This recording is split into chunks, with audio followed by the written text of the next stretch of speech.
Assalamu алейкум. Бүгін біз Жүсіп Баласағын атындағы ағарту борборында тұрабыз, қонақтабыз.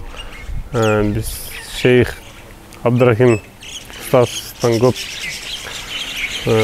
даваттарды айтты бізге, жақсы нәрселерді алдық. Құдай бұйырса, şu 5 мал намаз оқып, динге қызмат қылабыз деп жүрегімізден бір жақсы нәрсе болды. Ассаламу алейкум ва рахматуллахи ва баракатух. Өзіңіз көріп тұрғандай, Жүсіп Баласағын атындағы діни ағарту борборына сейілу қонаққа келіпті. Немесе танышып өтеміз. Бұл жақта байкелер екен. Қызым, киімші байкеміз бұл барыңарға көпшілігі десеңер керек. Қырғыз Республикасының жүргір ойын ойынша егінlikten шебер. Рустам байкеміз атайын қонаққа келіп, жас өспірімдерге бұлақты қандай тартыш керек, бұлақты ережелері қандай, ошол турасында жас кеп көтерімдейік. Ұлжашпайлы, ассаламу алейкум. Рустам байкеміз келіңіздер. Пайғамбарымыз үстілерін төлмеңіздер.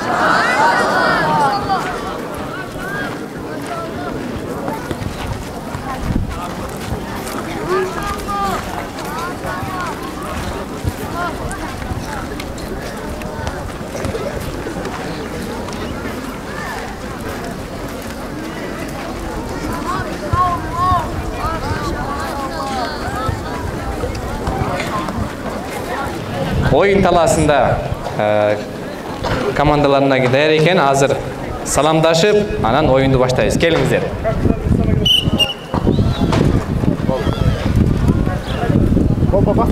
Рустам байкебиз өзү мынакей улак тартат экен. Баракелде, машалла мынакей.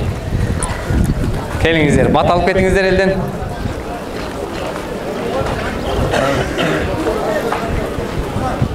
Omin. Oyun baştaldı mı? Ulak жерде. Alısты ышкырык үнүн угуңуздар.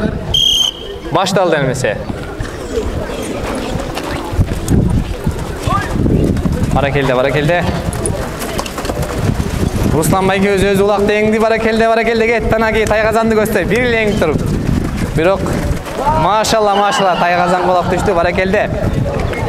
1-0 esebinde көк кийимчен oyuncularımız жеңишүүдө. Улакты өзүңүздөр белгилүү болгондой Рустам байке өзү таштады. Кайрадан улак жерде. Maşallah улак теңди мынакей. Кызыл кийимчен oyuncularыбыздан.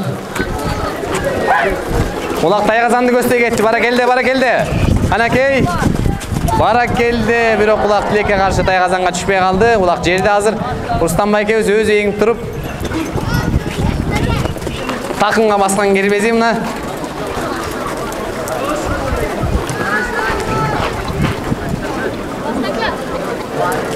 Көк кийимчен oyuncularыбыз коргоо аракет кылып жатат.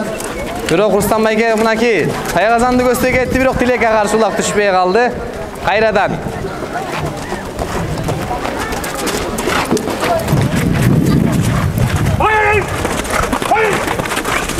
Barakelde улак Тайгазанды көздөй кетип, бирок түшпөй калды.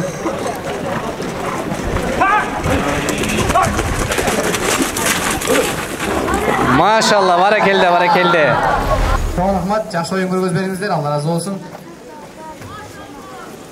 Эми оюндун аягында Рустам байкебиз өзүнүн кеп кеңеш насихаттарын айтып өтсө, кантип улакты жакшы тартыш керек, кандай еңиш керек, кандай такым алыш керек. Биринчи, улакка келатканда эңибизге тискинден да болот да, көп нерсе.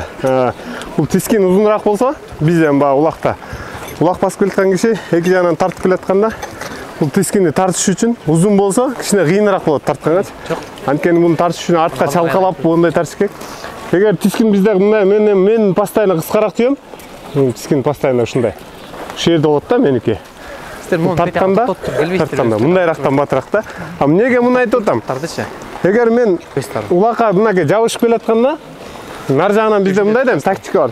Нар жагынан бирөө келатканда сиз атты тискиниңиз узунаак болгондо артка тартам дегенде мен сизди бериңизден элемит басам да. Сиз ошондо артка чалкалап тарта албай каласыз. Атыңыз токтобойт. Мен аутка сите алып барам. А эгер тискиниңиз кыска болсо, сиз чалкалап кереги жок. Мээрден эле тартасыз да. Ошон үчүн тизгин. Андан кийин бул улак басканда мындай эле басабыз. Мындай эле.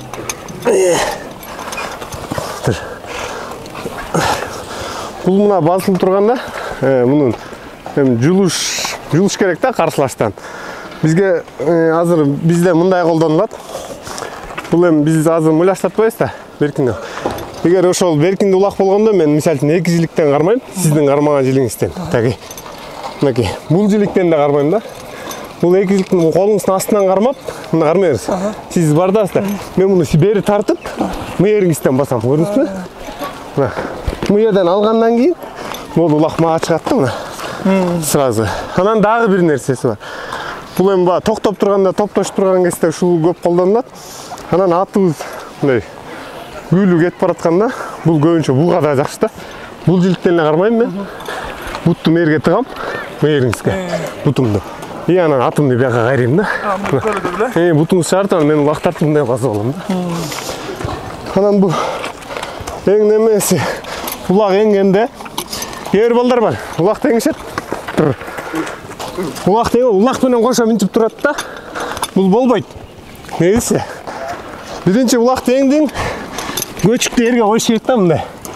Анан туруш керек.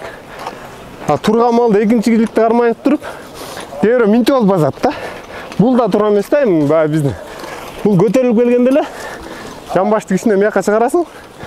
Бутуңду астына мына. Мындай басасың да. Болду анан кетесиң. Ушул нерсе көбүрөөк да. Ушундай улак немелери.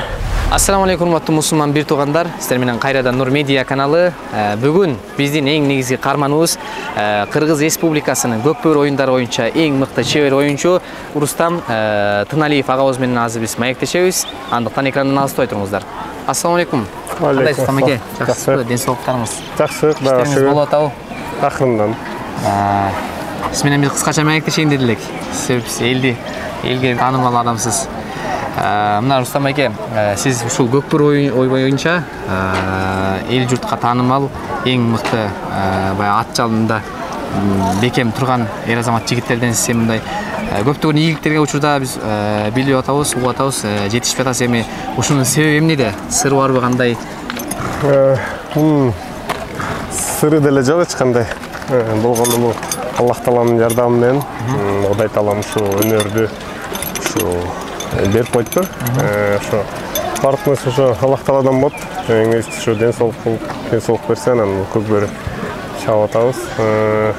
Мен ойлойм ушу кыргыз жигиттери ат үстүндө бекем болуп, ушу көкбөрү тартып, жаатып, суда ушул нерселерди аткарса дейм да. Биз ушу көп ийгиликтерге жеттик. Кудай буйрса, жакында 2014 көчмөндөргө да дайынданып атабыз. Кудай буйрса мунун баары ошо Аллах Тааланын жардамы менен болуп атат. Аллах Таала берешен зат. Аллах Тааланын өнөсү менен. Абдан жакшы. Рахмат. Бүгүн сиз жаш өспүрүмдөргө бир аз көкбөрү улак тартып көрсөтүп бердиңиз окшойт. Биз бүгүн ошо Каралтада Нур медресесине келгенбиз. Ошо Кытайдын берден байкелер ушу медресенин ичин көргөзүптү, бир сыйга таанышып чыктык. Жакта абдан кызыктуу нерселер көп экен. Мына ушу Кыргызстан боюнча ушул жерде жаш балдар бар экен. Ушуларга бир аз оюн көргөздүк бүгүн. Оюнда эми кандай десем, өзүбүздүн кичине убактагы чеберчилигибизди көргөзүп, мындай кылат, тигиндей кылат деп акылына сатсайт, кичине болсо да үйрөттүк. Мындай кандай десем, чоң аренада болбосо да, ушул кичинекей нерседе бир жакшы бир оюн көргөзүп бердик да. Кичинекей жаш өспүрүмдөргө. Андан жакшы анан келечекте кандай ой максаттарыңыз бар Рустам эке? Келечекте Кудай буйрса мен улактарды бир 20 жылдын тегереги болуп калдыптыр. Мен быйыл кийинки жылдары 1-2 жылдын ичинде карьерамды жыйынтыктап жаштар өсүп келатат. Ошо жаштарга орун берели дегенбиз. Кудай буйрса 1-2 жылдын ичинде нерсе болот. Андан кийин өзүм кичине үй окуп, мал саалык кичине окуп, тиричилик менен алектен эс болду. Абдан жакшы, чоң рахмат. Анда ишиңизге ийгилик. Жакшы туруңуз. Рахмат. Аллах таала сизди дагы өнүктүрүп, өркүндөтө берсин. Рахмат. Ишиңизге ийгилик, жакшы туруңуздар. Мына урматтуу мусулман бир туугандар, өзүңүздөр көрүп болдуңуздар. Биз азыр Көкбөрү боюнча эң мыкты чебер оюнчу Рустам агабыз менен маектештик. Бүгүн Рустам агабыз Жүсүп Ала санатына диний агартуу борборуна конокко келип, бул жакта окуп жаткан, билим алып жаткан жаш өспүрүмдөргө Кыргыздын улуттук оюну, ошол Көкбөрү оюну боюнча бир аз өзүнүн кеп кеңеш, насааттарын айтып өттү. Чоң рахмат сиздерге. Нур Медиа каналы болду. Эң акырында биздин каналга катталып, коңгуроон баскан унутпаңыздар.